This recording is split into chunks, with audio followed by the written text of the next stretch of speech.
بسم اللہ الرحمن الرحیم۔ السلام علیکم اسٹوڈنٹ، آن لائن لیکچرز کی نئی ویڈیو کے ساتھ میں ہوں آپ کی استاد فوزیہ نسیم۔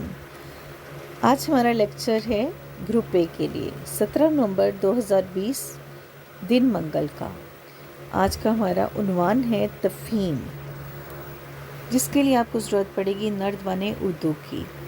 نردوان اردو کے صفحات 68 اور 69۔ لیکن نردوان اردو پہ کام کرنے سے پیشتر ہمیں تفہیم کے بارے میں جاننا ہے کہ تفہیم اصل میں ہوتی کیا ہے۔ بچوں، تفہیم کا لفظ جو ہے وہ فہم سے نکلا ہے، جس کا مطلب ہے جاننا، سمجھنا یا حاصل کرنا۔ کسی بھی پیراگراف کو اچھی طرح سمجھنا اور اس کے متعلق پوچھے گئے سوالات کے جوابات دینا تفہیم ہوتا ہے، یا تفہیم کہتے ہیں اس کو۔ اب کچھ اصول ہوتے ہیں تفہیم کو حل کرنے کے، کہ تفہیم کا پیراگراف غور سے 2 یا 3 بار ضرور پڑھنا چاہیے اور اسے سمجھنا چاہیے۔ پیراگراف کو اچھی طرح سمجھنا اور ذہن میں رکھنا چاہیے، یہ بہت ضروری ہے۔ یعنی سوالات کو مت پڑھیں، پہلے پیراگراف کو اچھی طرح سمجھیے اور پڑھیے۔ سوالات کو پڑھ کر پھر پیراگراف کو ذہن میں رکھتے ہوئے پوچھے گئے سوالات کے جوابات اپنے الفاظ میں لکھیں۔ غور کیجئے گا جو میں آپ کو سمجھا رہی ہوں، اپنے الفاظ میں جواب لکھیے۔ بالکل اسی طرح مت کاپی کیجئے جو آپ کی تفہیم میں لکھے ہوئے، اسی طرح کی جملے بالکل مت لکھیں۔ کوشش کریں کہ آپ اپنے الفاظ میں لکھیں۔ معلومات وہی رکھیے جو پیراگراف میں ہیں، لیکن الفاظ آپ اپنے استعمال کیجئے۔ یہ آپ پڑھنے والے کو یا آپ کا استاد ہے اس کو متاثر کر سکیں گے اس سے۔ آج ہماری تفہیم ہے آزادی ایک نعمت ہے۔ یہ تو آپ سب جانتے ہیں بچوں، آزادی ایک نعمت ہے، اور آزادی کے لیے انسان بڑی سے بڑی قربانی دینے سے بھی دریغ نہیں کرتا۔ قید ایک غلامی کی زندگی ہوتی ہے، اور قید کی زندگی کوئی اچھی زندگی نہیں ہوتی۔ ہر جاندار کو، چاہے کوئی انسان ہو، چاہے جانور ہو، چاہے پرندہ ہو، اسے اپنی آزادی بہت عزیز ہوتی ہے۔ اپنی مرضی سے وہ جہاں چاہے جو مرضی کر سکتا ہے، کچھ حصول و ضوابط کے اندر، کوئی معاشرے کے قوانین کے اندر رہتے ہوئے۔ مگر اب ہم آتے ہیں اس تفہیم کی طرف، جس میں ایک باپ نے اپنے بیٹے کو نصیحت بھی کی، اور اس میں بیٹا جو ہے وہ کیا کہہ رہا ہے ہم وہ دیکھتے ہیں۔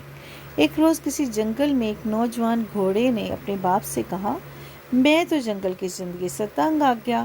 بھوک لگتی ہے تو کھانے کو چارہ تلاش کرنا پڑتا ہے، پیاس لگتی ہے تو میل بھر دور دریا کے کنارے جانا پڑتا ہے، گرمی اور دھوپ میں درختوں کی چھاؤں ڈھونڈنی پڑتی ہے، سردی اور برسات میں کسی پہاڑی غار کی طرح بھاگنا پڑتا ہے، پھر ہر وقت کسی شیر یا چیتے کا ڈر رہتا ہے کہ کہیں سے آ نکلے گا تو پھاڑ کھائے گا۔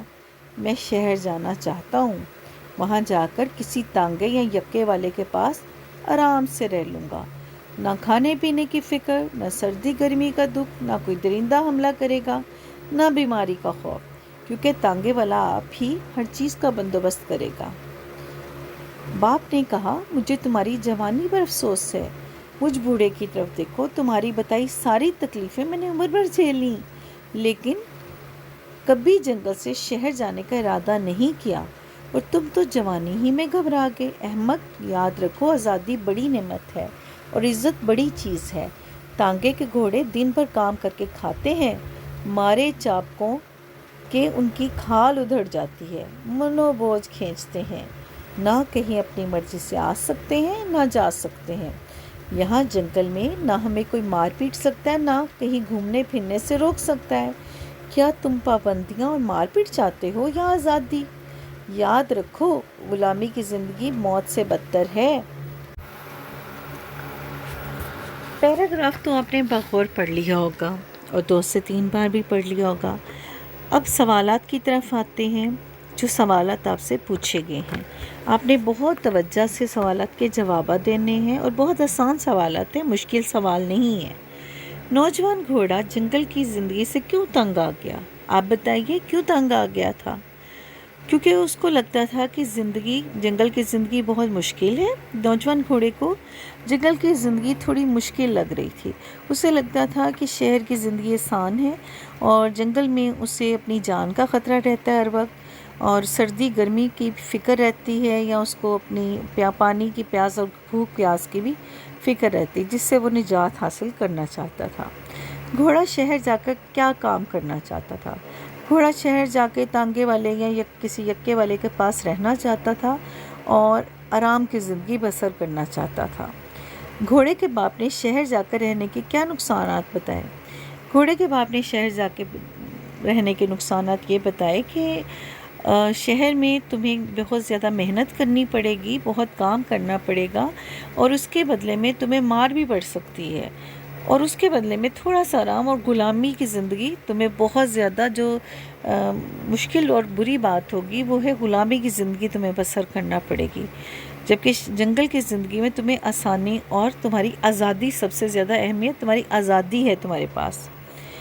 اس واقعے سے آپ کیا سبق حاصل کرتے ہیں؟ اس واقعے سے ہمیں یہ سبق حاصل ہوتا ہے کہ آزادی بہت بڑی نعمت ہے، آزادی کی قدر کرنی چاہیے، اور مشکلات زندگی کے جو ہمیں ملتی ہیں یا ہمیں سامنا کرتے ہیں ہم اپنی زندگی میں، اس سے گھبرانا نہیں چاہیے، کیونکہ یہ ہماری زندگی کا حصہ ہے۔ زندگی میں اتار چڑھاؤ اور مشکل حالات بھی آتے ہیں، اور آسانیاں بھی اللہ تعالیٰ عطا کرتے ہیں۔ ہر مشکل کا خندہ بشانی سے اور بہت زیادہ خوشی سے، یا خوشی سے تو نہیں کہہ سکتے، بہت زیادہ بہادری سے سامنا کرنا چاہیے، اور کبھی بھی اپنے حالات سے تنگ آ کر غلامی کی زندگی کو ترجیح نہیں دینی چاہیے۔ اب درج ذیل الفاظ کا انگریزی ترجمہ کیجئے۔ وحشی کا مطلب اس کو انگریزی میں کیا کہیں گے؟ وائلڈ۔ چھاؤں، شیڈو، بندوبست، ارینجمنٹ۔ درندہ کو کیا کہتے ہیں؟ بیسٹ کہہ سکتے ہیں، یا وائلڈ اینیمل بھی کہہ سکتے ہیں۔ برسات، رین، احمق، اسٹوپڈ بھی ہوتا ہے، فولش بھی ہوتا ہے۔ ٹھیک ہے جی، مجھے امید ہے آج کا لیکچر آپ کو اچھی طرح سمجھ آ گیا ہوگا اور آپ کو پسند بھی آ گیا ہوگا۔ اگلے لیکچر تک کے لیے مجھے اجازت دیجیے۔ اللہ حافظ۔